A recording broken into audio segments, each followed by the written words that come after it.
Hello everyone. हम लोगों ने बहुत अच्छे तरीके से टेंस जो है वो क्लियर कर लिया है। टेंस के एवरी काइंड्स एवरी स्ट्रक्चर बहुत अच्छे तरीके से हमने पढ़ा है। Now it's time to check our self कि हमने जो चीज़ें पढ़ी हैं, जो चीज़ें समझी हैं, is that enough to do exercise और नॉट। तो वो जो है हम ये एक्सरसाइजेस सॉल्व करेंगे और इस एक्सरसाइज को अगर हम सॉल्व कर पा रहे हैं, it means we studied well. अगर हम लोगों ने एक्सरसाइज को नहीं समझ पा रहे हैं या नहीं सॉल्व कर पा रहे हैं, मतलब हमने कहीं ना कहीं जो है वो गलती की है। अगर आपने कहीं नहीं सॉल्व हो रहा है आपसे, go and watch our videos about the tense और फिर देखें कि आपने कहाँ पर गलती की है और कहाँ पर जो है वो जिसकी वजह से आप नहीं समझ पा रहे। चले स्टार्ट करते हैं with the very first exercise. The exercise is about identify the types of tense. You have given some sentences, you have some given types of tense. आपको जो है वो कुछ अलग अलग टाइप के जो है वो सेंटेंसेस दिए गए हैं और इन सारे सेंटेंसेस में आपको पहचानना है कि कौन सा टेंस जो है वो कौन से टेंस का है, कौन सा सेंटेंस कौन से टेंस का है। You have to identify this. So let's start with the very first. The question number first is Amir drinks coffee every morning. Amir drinks coffee every morning. अब आपको बताना है ये कौन से टेंस का है। सी अभी तो मैं आपको एक बताता हूँ। देखो सबसे पहले क्या है, आमिर इट मीन सब्जेक्ट। हमारा सबसे पहले जो है वो सब्जेक्ट है, तो हमने सब्जेक्ट। उसके बाद ड्रिंक्स मीन्स जो है अगर वर्ब में एस या एस लगता है, it means that is V5। So subject plus V5 and then उसके बाद क्या है, और कॉफी एवरी मॉर्निंग मतलब ऑब्जेक्ट। अब आप ही बताएं कि ये जो है वो कौन सा स्ट्रक्चर। सब्जेक्ट आपको याद आ रहा है ना, सबसे पहला हमारा जो सेंटेंस का था वो था सिंपल प्रेजेंट, जिसका स्ट्रक्चर होता था सब्जेक्ट प्लस V1 या V5 और ऑब्जेक्ट। तो यहाँ वही है, सब्जेक्ट V1 या V5 उसके बाद ऑब्जेक्ट। तो ये जो है हमारा सिंपल प्रेजेंट का है, सिंपल प्रेजेंट का। तो आपको इसी तरीके से पहचानना, आपको एक्चुअली वर्ब के फॉर्म्स देख करके, हेल्पिंग वर्ब और मेन वर्ब के फॉर्म्स देख करके आप जो है वो पहचान सकते हैं कि इसमें कौन सा मेन वर्ब। देखिए V5 जो होता है वो सिर्फ और सिर्फ सिंपल प्रेजेंट में ही यूज होता है और कहीं। तो हम जो है वो V5 को देख करके हम बता सकते हैं कि ये जो है वो ठीक है। अब हमारी दूसरी बारी है, दूसरा क्वेश्चन नंबर है team India is playing very well. Team India is playing very well. अब आप देखें सबसे पहले हमारा है सब्जेक्ट मतलब टीम इंडिया, उसके बाद हमारा है इज और उसके बाद है हमारा V4। सब्जेक्ट, अब आपको भी ये याद आना चाहिए कि subject plus is am are फिर V4। ये जो है वो प्रेजेंट कंटिन्यूअस का है। आप ये सिर्फ और सिर्फ इज एम आर और V4 देख करके ही पहचान सकते हैं। अगर इज एम आर उसके बाद V4 यूज किया गया, इट मीन्स वो प्रेजेंट कंटिन्यूअस का है। तो ये जो है हमारा प्रेजेंट कंटिन्यूअस का। तो अब आप हर बार सिर्फ और सिर्फ हेल्पिंग वर्ब और मेन वर्ब को आप देख करके पहचान सकते हैं कि इसमें ये जो है वो कौन से टाइप का टेंस है। Now the third question is the baby has finished her food. Baby जो है वो अपना खाना खत्म कर चुकी है। अब देखते हैं सब्जेक्ट। अब ये देखिए हैज और हैव उसके बाद V3। और अब बताएं आप, ये हैज हैव और उसके बाद V3 कौन से फॉर्म में यूज होता था? बिल्कुल सही, प्रेजेंट परफेक्ट में। सब्जेक्ट उसका स्ट्रक्चर होता है सब्जेक्ट हैज और have and then V3। Subject has V3 and object, ये जो है वो प्रेजेंट परफेक्ट का है, प्रेजेंट परफेक्ट। तो इसी तरीके से आपको बस आप इतना भी देख सकते हो, पहचान सकते थे कि अच्छा हैज और हैव है और उसके बाद V3 भी है, मतलब ये present perfect.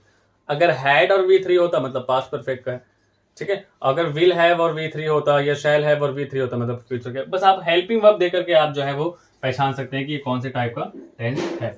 Now the fourth question is Sam was fighting with her sister. Sam was fighting with her sister. अब देखिए यहाँ पर was है और जब भी was और where के बाद अगर V4 हो रहा है, इट मीन्स वो जो है वो पास्ट कंटिन्यूअस है। आई एम रिपीटिंग कि अगर is am are के बाद V4 यूज हो रहा है मतलब वो प्रेजेंट कंटिन्यूअस का है। लेकिन अगर was और where के साथ V4 यूज हो रहा है, इट मीन्स वो जो है वो पास्ट कंटिन्यूअस का है। was और where उसके बाद अगर V4 रहेगा मतलब पास्ट कंटिन्यूअस का। देखिए यहाँ पर वॉज वेयर है उसके बाद V4 मतलब ये पास्ट कंटिन्यूअस, ठीक है। तो ये जो है वो पास्ट कंटिन्यूअस का है।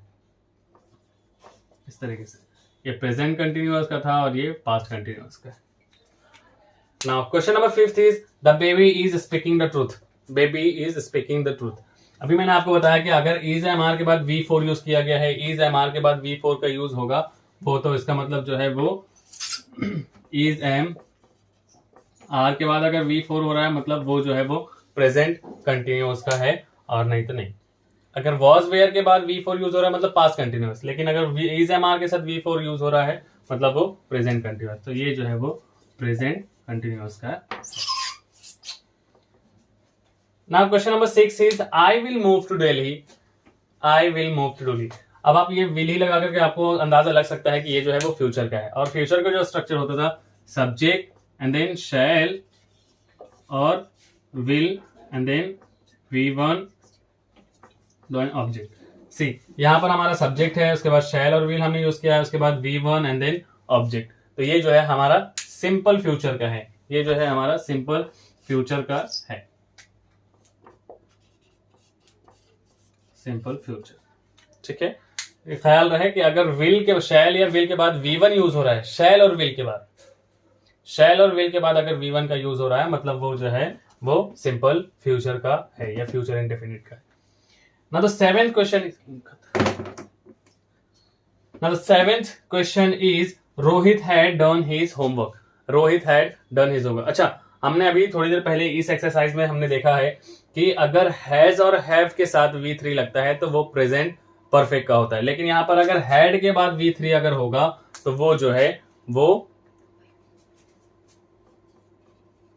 पास्ट परफेक्ट का हो जाएगा।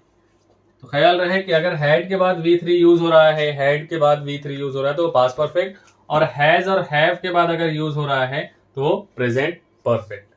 ठीक है, now the last question is mister Roy will have been teaching for 12 hours next month. अब देखिए सब्जेक्ट, सब्जेक्ट शैल और विल, शैल एंड विल, उसके बाद हैज और हैव, सॉरी हैव बीन। तो ये जो है will have been, shall have been, अगर इसके साथ है तो ये जो है वो फ्यूचर परफेक्ट कंटिन्यूअस का होता है।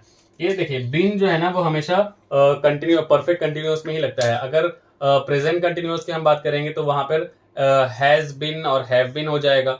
अगर हम पास्ट की बात करेंगे तो वहां पर हैड बीन हो जाएगा। अगर हम फ्यूचर परफेक्ट कंटिन्यूअस की बात करेंगे तो वहां पर विल हैव बीन या शैल हैव बीन हो जाएगा। आई एम रिपीटिंग इट कि अगर हम प्रेजेंट परफेक्ट कंटिन्यूअस की बात करेंगे तो वहां पर शैल और सॉरी हैज और हैव बीन हो जाएगा। अगर हम पास्ट परफेक्ट कंटिन्यूअस के बारे में बात करेंगे तो हैड बीन हो जाएगा। लेकिन अगर हम फ्यूचर परफेक्ट कंटिन्यूअस की बात करेंगे तो वहां पर विल हैव या शैल हैव बीन का जो है वो यूज हो जाता है। से शैल हैव बीन और वी हैव बीन के बाद हम जो कंटिन्यूअस की बात है तो V4 ही यूज करेंगे। इट मींस ये जो है वो फ्यूचर परफेक्ट कंटिन्यूअस का टेंस है। तो एक्चुअली अब बोर्ड छोटा है तो इसलिए यहाँ पर 8 ही क्वेश्चंस हो सकते हैं सॉल्व। सो अब जो है हम एक्सरसाइज 2 की तरफ बढ़ते हैं कि एक्सरसाइज 2 में हमें क्या करना है, लेट्स सी।